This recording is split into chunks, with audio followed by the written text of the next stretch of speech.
శ్రీమాత్రే నమః. 161వ శ్లోకం.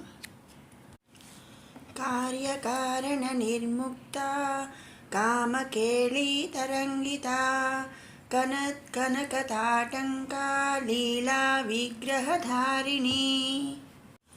కార్యకారణ నిర్ముక్త. కార్యకారణ నిర్ముక్త.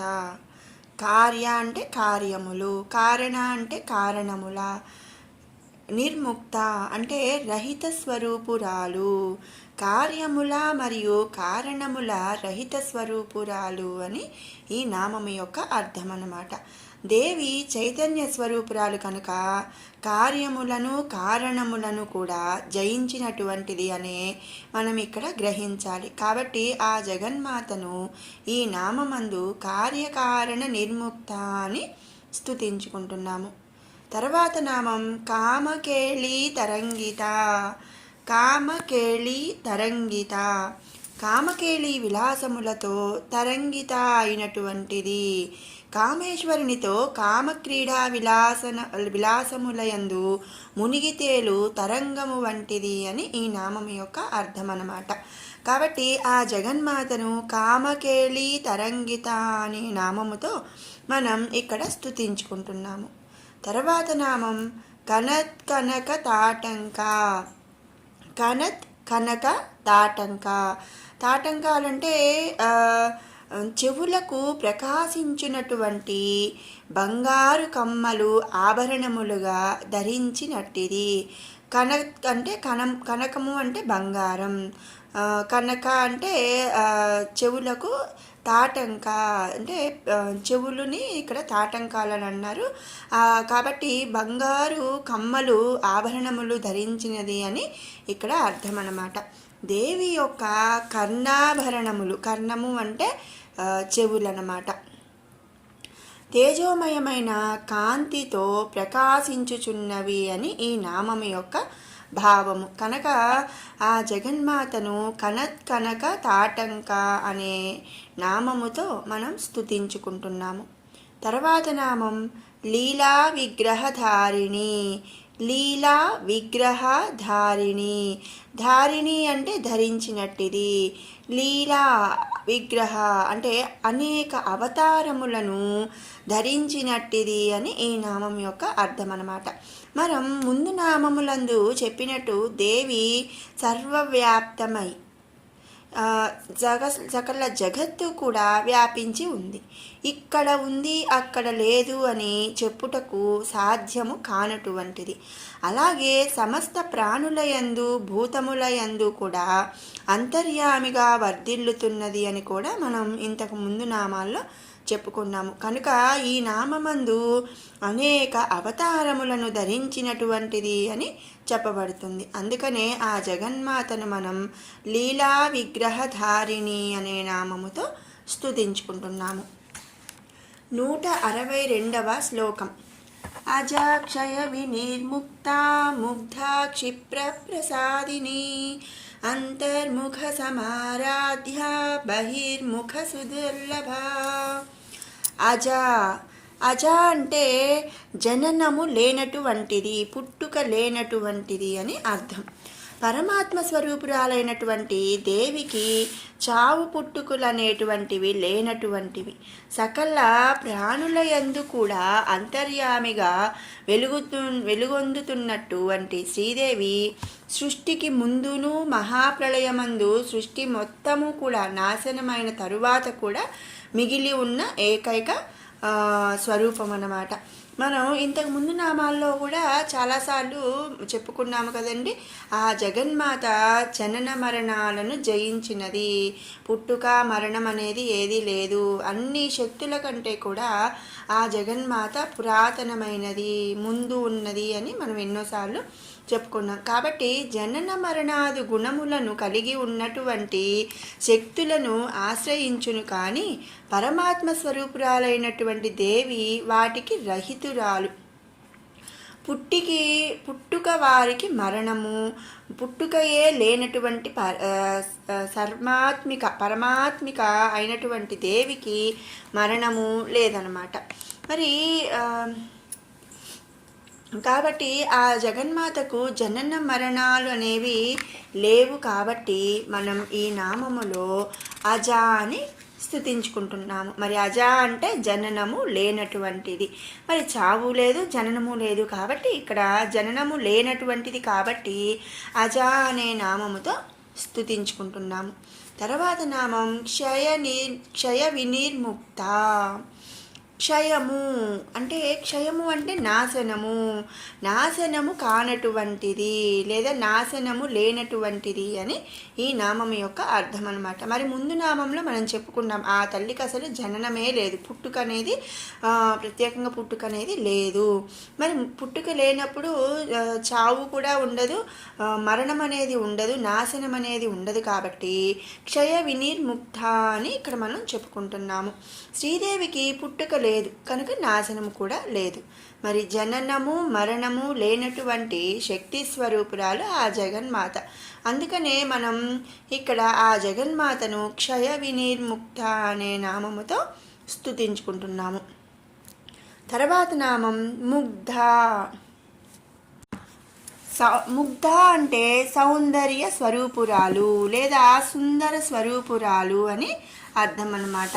మరి ముందు నామములను అనుసరించి ఇక్కడ ముగ్ధ అనగా సుందరమైనటువంటి స్వరూపము దేవి కలిగి ఉన్నది అని ఇక్కడ గ్రహించవచ్చు. మరి చైతన్య స్వరూపమైనటువంటి దేవి స్వరూపమును కళ్ళతో కాక ఆత్మచేత వీక్షించుటయే సాధ్యము. అలా ధ్యానమునందు సాధకునికి సాక్షాత్కరించునట్టి స్వరూపము ఆత్మానందమును కలిగించును. అందుచేత మనం ఏంటంటే ఈ నామమందు దేవి యొక్క స్వరూపము సుందరమైనదని వర్ణించబడినట్లుగా గ్రహించాలి. మరి అంతే కదండి, మనం మామూలుగా మనం చూస్తున్నప్పుడు ఏదైనా ఒక వస్తువు కానీ ఒక మనిషి కానీ ఎవరైనా సరే చాలా అందంగా చక్కగా బాగున్నారు అని అనిపించింది అనుకోండి, వాళ్ళని చూసినప్పుడు మనకు కొంచెం ఆనందం వేస్తుంది అనమాట. అబ్బాయి ఎంత బాగున్నారు అని. అలాంటి మరి అలా మరి ఆ జగన్మాత మనకు వీక్షించినప్పుడు ఆత్మచేత వీక్షించుటప్పుడు ధ్యానమందు సాధకునికి సాక్షాత్కరించినట్టు స్వరూపము ఎంతో ఆత్మానందమును కలిగిస్తుంది. కాబట్టి మరి మనకు ఆత్మానందం కలిగింది అంటే ఎంతో సౌందర్య స్వరూపురాలు సుందర స్వరూపురాలు అని మనం ఇక్కడ గ్రహించాలి. అందుకనే ఆ జగన్మాతను మనం ముగ్ధ అనే నామముతో స్తుతించుకుంటున్నాము. తర్వాత నామం క్షిప్ర ప్రసాదిని. ప్రసాదిని అంటే అనుగ్రహించినట్టుది, ప్రసాదించినట్టుది.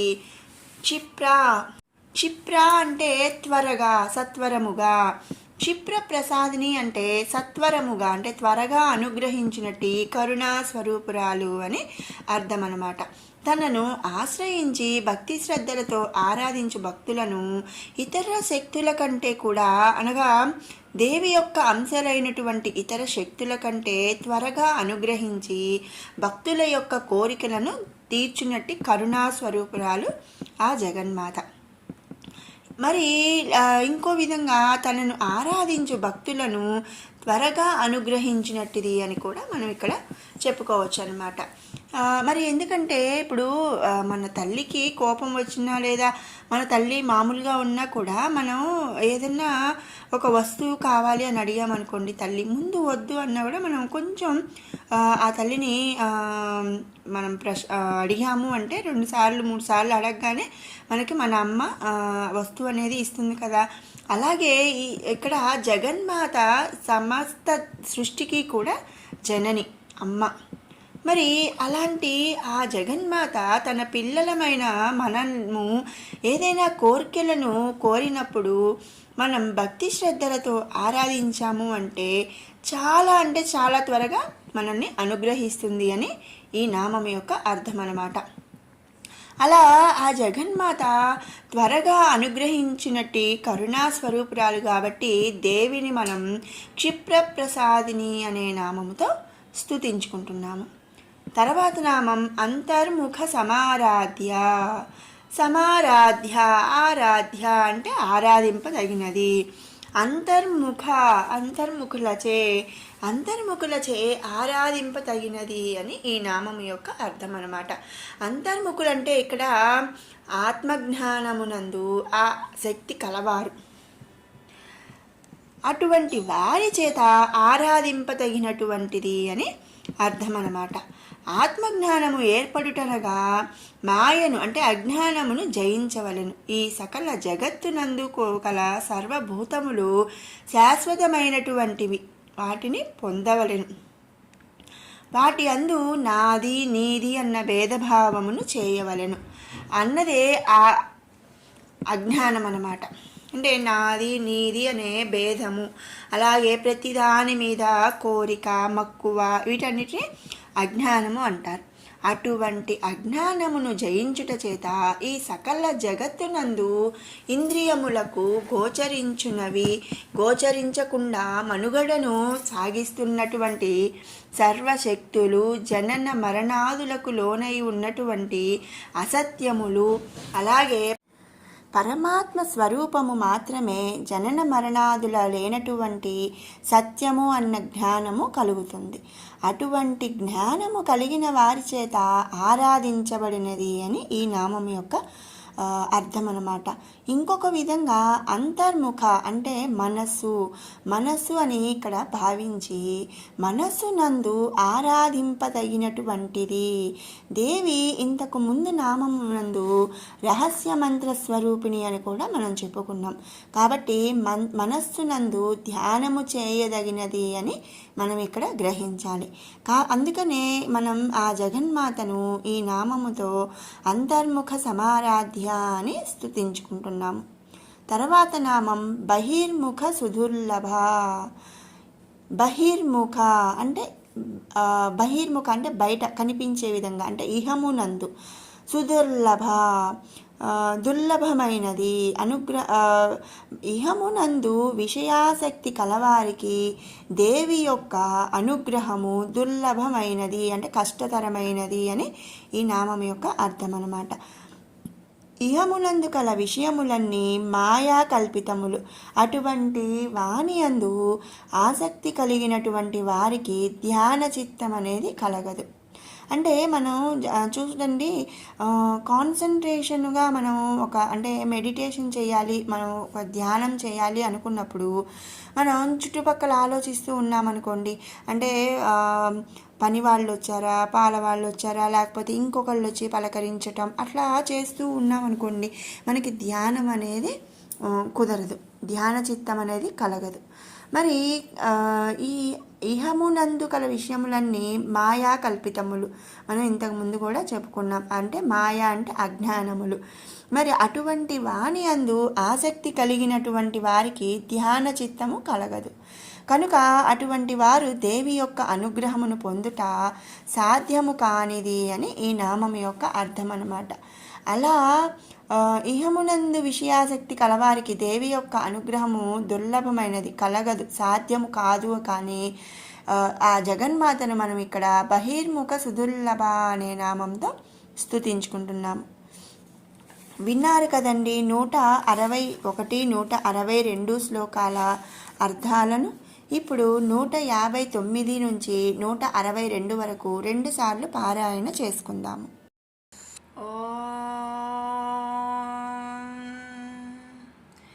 ధ్యానం అరుణాం కరుణాతరంగితాక్షీం ధృతపాశాంకుశపుష్పబాణచాపాం అణిమాధిభిరావృతాం మయూకైః అహమిత్యేవ విభావయే భవానీం. ధ్యాయేత్ పద్మాసనస్థాం వికసితవదనాం పద్మపత్రాయతాక్షీం హేమాభాం పీతవస్త్రాం కరకలితలసద్ధేమ పద్మాం వరాంగీం సర్వాలంకారయుక్తాం సకలమభయదాం భక్తనమ్రాం భవానీం శ్రీవిద్యాం శాంతమూర్తిం సకలసురనుతాం సర్వసంపత్ప్రదాత్రీం सकुङ्कुमविलेपनामलिकचुम्बिकस्तूरिकां समन्दहसितेक्षणां ससरचापपासाङ्कुशाम् अशेषजनमोहिनी मरुणमाल्यभूषोज्ज्वलाम् जपाकुसुमबासुरां जपविधौ स्मरेदम्बिकाम् जन्ममृत्युजरा तप्ता जनविश्रान्तिदायिनी सर्वोपनिषदुत्कृष्टा शान्त्यतीता कलात्मिका गम्भीरा गगनान्तस्था गर्विता गानलोलुपा कल्पनारहिता काष्ठा कान्ता कान्तार्धविग्रहा कार्यकारणनिर्मुक्ता कामकेळीतरङ्गिता कनत्कनकताटङ्का लीलाविग्रहधारिणी अजाक्षयविनिर्मुक्ता मुग्धा क्षिप्रप्रसादिनी अंतर्मुखसमाराध्या బహిర్ముఖసుదుర్లభా. మరొక మారు పారాయణ చేసుకుందాము. జన్మ మృత్యుజరా తప్తా జన విశ్రాంతిదాయిని సర్వోపనిషదుద్గుష్టా శాంత్యతీతా కళాత్మికా గంభీరా గగనాంతస్థా గర్వితా గానలోలుపా కల్పనారహితా కాష్టా కాంతా కాంతార్థవిగ్రహా కార్యకారణనిర్ముక్తా కామకేళీతరంగితా కనత్కనకతాటంకా లీలావిగ్రహధారిణీ అజాక్షయవినిర్ముక్తా ముగ్ధా క్షిప్రప్రసాదినీ అంతర్ముఖసమారాధ్యా బహిర్ముఖసుదుర్లభా. ఓం శ్రీమాత్రే నమః.